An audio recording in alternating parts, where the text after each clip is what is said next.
हमारे साथ भाजपा के चर्चित विधायक हरिभूषण ठाकुर बचौल जी हैं, जो अपने बयानों की वजह से मीडिया के सुर्खियों में बने रहते हैं। जैसा कि आप लोग जानते हैं, बिहार विधानसभा चुनाव सर पर है और सभी सियासी दल युद्ध स्तर पर चुनाव में जाने की तैयारी कर रही है। किसी भी समय अधिसूचना चुनाव की जारी हो सकती है। तो सर, आप छठी बार चुनाव में जाएंगे, आप तैयारी है सर? बिल्कुल तैयारी है, दिन रात तैयारी है।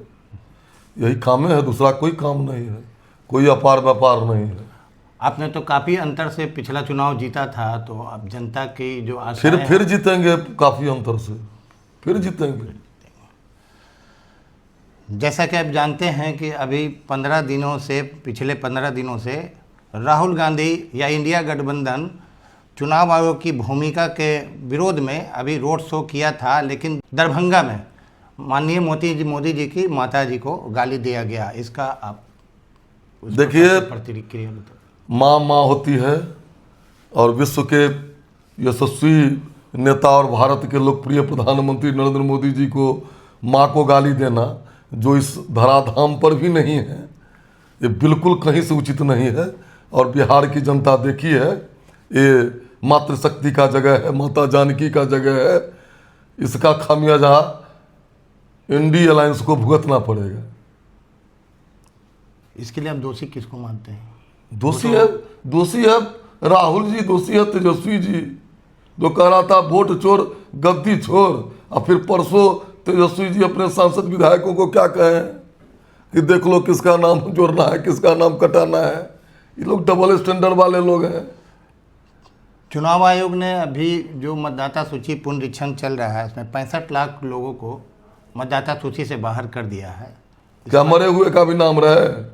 क्या डबलिंग लोगों का भी नाम रहे? क्या जो मान लीजिए परमानेंट शिफ्टेड हो गए उनका भी नाम रहे? बांग्लादेशी और रोहिंग्या का भी नाम रहे? लेकिन चुनाव आयोग ने अभी तक एक भी बांग्लादेशी रोहिंग्या का नाम नहीं बताया है। वो बतावेगा, सब समय आवेगा, बतावेगा। जो बिहार विधानसभा चुनाव जो होने जा रहा है, तो आप किसके चेहरे पर भाजपा चुनाव या एनडीए चुनाव लड़ने जा रही है? नरेंद्र मोदी, नीतीश कुमार और मोदी जी। नीतीश कुमार मोदी जी चेहरा। चुनाव के बाद मुख्यमंत्री 25 से 30 फिर से नीतीश। आप जानते हैं जैसा कि बिहार विधानसभा में 243 सीट है और भाजपा में एक भी मुस्लिम विधायक नहीं है। इसके लिए आप किनको सोचना चाहिए जो क्यों नहीं भाजपा टिकट देती है।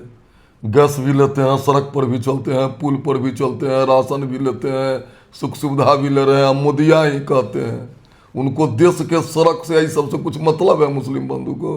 आप दोषी दोनों को मानते हैं? किसको दोषी? दोनों को मानते हैं। एक तरफ मुसलमान भाजपा को वोट नहीं देता है, दूसरी तरफ दूसरी क्या मानेंगे? दूसरी तरफ सब कुछ लेता है उनको।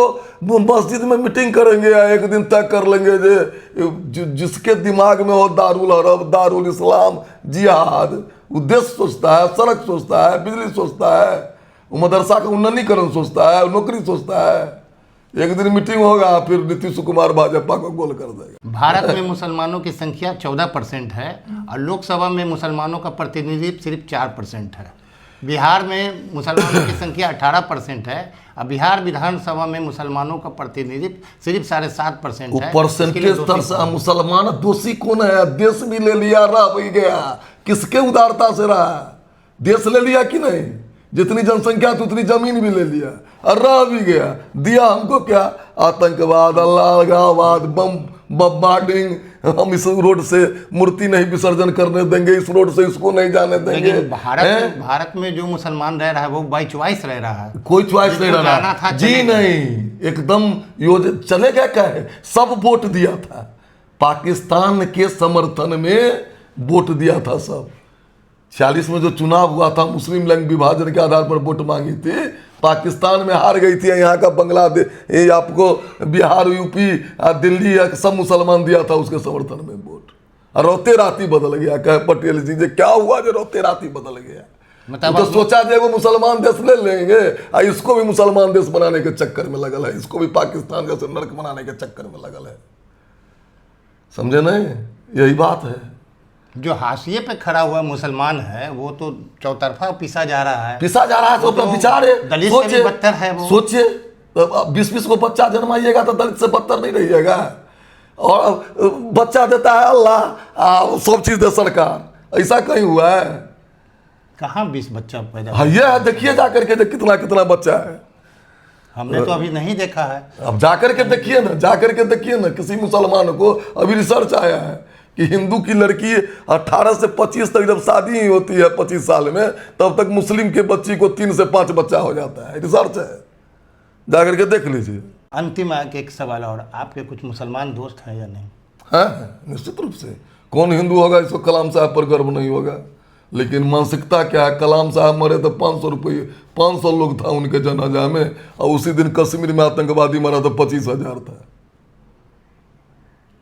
अच्छा, सांप्रदायिक और जातीय ध्रुवीकरण से समाज का बिखराव होता है? जी नहीं, जी नहीं। सांप्रदायिकता करके लोग तो देखते हैं कि कितना तुष्टिकरण से क्या क्या देश भी ले लिए, अलग शिक्षा पद्धति भी ले लिए, अलग भाषा का भी उत्थान ले लिए, अलग इंस्टीट्यूशन भी ले लिए। अगर समाज में कट्टरता आएगी तो समाज विकास करेगा। वोट चोर गद्दी छोर, इस मुद्दा से, इस स्लोगन के बाद से जो रोड शो निकला है, तो क्या इसका एनडीए चारा चोर क्या करे, बोफोर्स चोर क्या करे, कॉमनवेल्थ चोर क्या करे, स्पेक्ट्रम चोर क्या करे? तो चारा चोर का जिन पर इल्जाम है वो तो सजा काट के आए हैं। हाँ, आए स्पेक्ट्रम चोर, अब सब बेले पर हैं, राहुल जी बेले पर है नेशनल हेराल्ड में हैं? अगर चोर तो फिर क्यों कहे आप अपने एमएलए एमपी को जो देखो जो किसका नाम गलत है किसका नाम सही है? यही नहीं इलेक्शन कमीशन का रहा है। तो इसी मतदाता सूची से अभी लोकसभा का चुनाव हुआ था, तो ये गलत है। बंगाल में नहीं हुआ था, कर्नाटक में नहीं हुआ था इसी मतदाता सूची से। लोकसभा का तो पूरे भारत में है, तो अपना हो गया 99 तो बहुत अच्छा, जहाँ जीत गया था बहुत अच्छा, जहाँ हो गया तो चोरी हो गया। जो चोर रहता है ना उसको सब चीज चोरी दिखाता है। आपके विधानसभा में या आपका सियासी जो जिंदगी है या सियासी सफ़र है आपका, उसमें उतार चढ़ाव बहुत ज़्यादा है। आप खास करके 20 चुनाव से, विधानसभा से चुनाव लड़ते हैं, तो कभी हार कभी जीत कभी जार। तो आप इतना चुनाव में काम करते हैं, काम करने के बावजूद भी अगर हार जाते हैं, चूंकि हमारे यहाँ 32% लोग ऐसा है जिसको काम से कोई मतलब ही नहीं है। ये 32% कौन है? मुसलमान है। जिसको गधा पर घुमाना चाहिए उसको वोट देता है, हम सब चीज सुख सुविधा देते हैं तो हमको गाली देता है। यानी आप मुसलमानों का काम करते हैं? पुल बनता है तो मुसलमान नहीं चलेगा, रोड बनता है तो मुसलमान नहीं चलता है, पीएम स्कूल बनाया तो मुसलमान नहीं पढ़ेगा। टिकट भी दे दीजिए भाजपा से। कहाँ टिकट दे देंगे? पहले वोट दे। ये तुष्टिकरण की नीति नहीं चलेगी, पहले वोट दे। अनाज भी खाता है, गैस भी लेता है, नौकरी भी लेता है, मोदिया नीति सुबह कहता है, नहीं चलेगा। हमसे बात करने के लिए बहुत बहुत धन्यवाद। आपसे हरिभूषण ठाकुर बचौल जी, जो अपने बयानों की वजह से हमेशा चर्चा में रहते हैं, सुर्खियों में रहते हैं। हमारे जबलन सवाल का बहुत ही बेबाकी से जवाब दिया। इसी के साथ इजाज़त दीजिए, धन्यवाद।